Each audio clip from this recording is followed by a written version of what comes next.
I'm a big sports fan. I love the NFL. I played college football on Xbox and had to retire. Concussions, you know how it goes. But even the sports games are getting tougher to play. Like Madden is so complex now. Madden, you can actually make yourself into an NFL player. You can make me into an NFL athlete, which is actually easier than going to the gym. Because I could be sore tomorrow or I can win the Super Bowl right now. And it's weird being a sports fan my age, because I'm 42 years old, and you realize that now every ad is targeted right at you. Everyone. Every time I watch a game, every time I listen to sports talk radio, every ad starts the same way. Are you past your prime?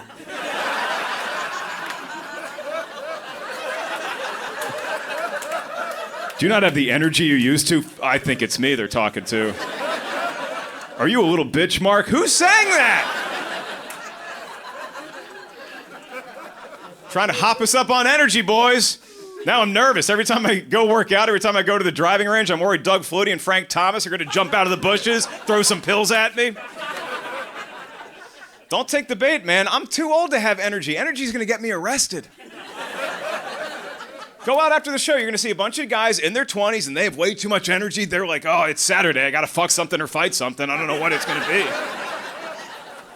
And I was like that. When I was in my 20s, I wanted to date every woman I saw, right? Same thing in my 30s. In my 40s, I want to sleep.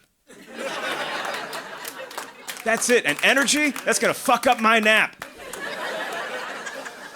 I love naps, man. I took the 5 p.m. today. I refer to naps like it's a train schedule. I took the 5 p.m. backstage, and that's my favorite one, because the 5 p.m. is where you go to bed, and it's light out, and then you wake up, and it's dark, and you're like, what the fuck happened? Where am I? I thought about this. I love sleep so much, I no longer fear death.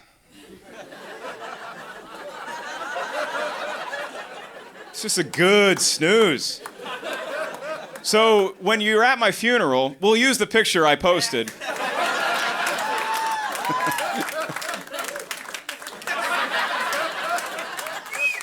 But if you get to eulogize me, don't do the normal stuff. Don't say Mark died doing what he loved. No, say Mark's dead and now he's doing what he loves.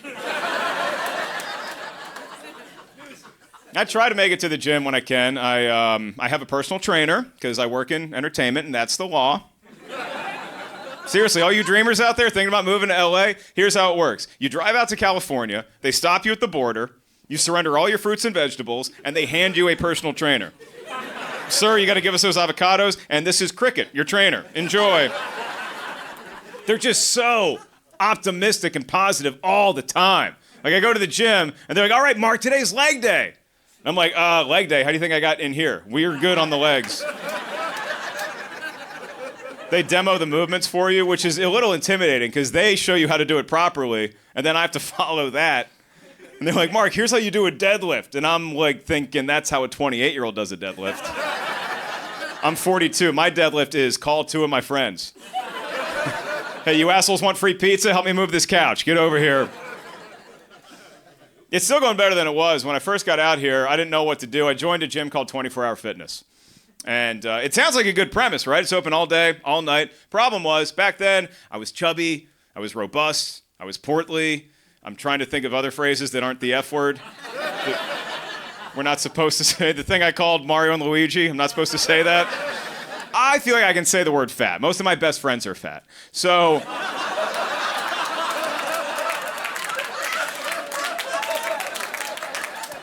that was an accurate description of me at the time when I was out here. And if you're in my situation, 24-hour fitness is tough. There's never a good hour to go. You can either go in the middle of the night when it's just you and some nutcase wearing a Spider-Man costume right next to you. Put down the camera, Peter. I get it. Or you can go in the middle of the day, which is the worst time to go if you're overweight, because it's always the good-looking athletic, the winners in life on the treadmills. And then there's just a line of chubby people like, we would have been in at TGI Fridays by now.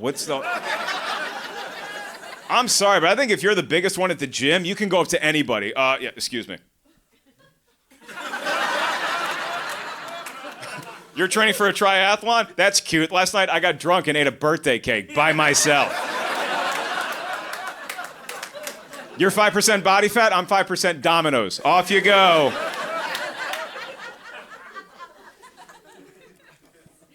Yeah, that's the phrase, man. Past your prime. And I'm not ready to admit that I'm past my prime yet. I will say this is as good as it's going to get. So, any of you ladies thinking about it, tonight's the night. And every time I'm talking to a girl who's younger than me, I feel like a desperate stockbroker. like trying to talk her into a stock that I know is shit. Because guys, when you're in your 20s, in investment terms, you're like gold, you're silver, you're precious metals. You're gonna last forever. Once you hit 40, you're cryptocurrency. You know, like I look good tonight, it could all be gone tomorrow. And you have to make do with what you have. We have pills for some stuff, we have surgeries for other things, but nothing's gonna make these hands any bigger. I don't care who you voted for, these are Trump hands, we can all admit that, right? These are just tiny little grabbing any pussy power documents before you leave office. And if you look at it throughout the history of time, every dictator had tiny little hands. That's why they had to be a dictator. Every cult leader, tiny hands. Every one of them, Jonestown, Nexium, Peloton, they all have tiny little hands just begging you to stay with them on this journey. Keep pedaling the bike, Mark. Hands are going to stay this size. Feet aren't going to grow anymore. I'll be honest, once you hit a certain age, this doesn't work as well. I'm not ashamed to admit it. My reproductive area, it's about as effective as the Johnson & Johnson vaccine. You know, like it's probably going to be okay. I got a 66% completion percentage. Let's go in the bedroom.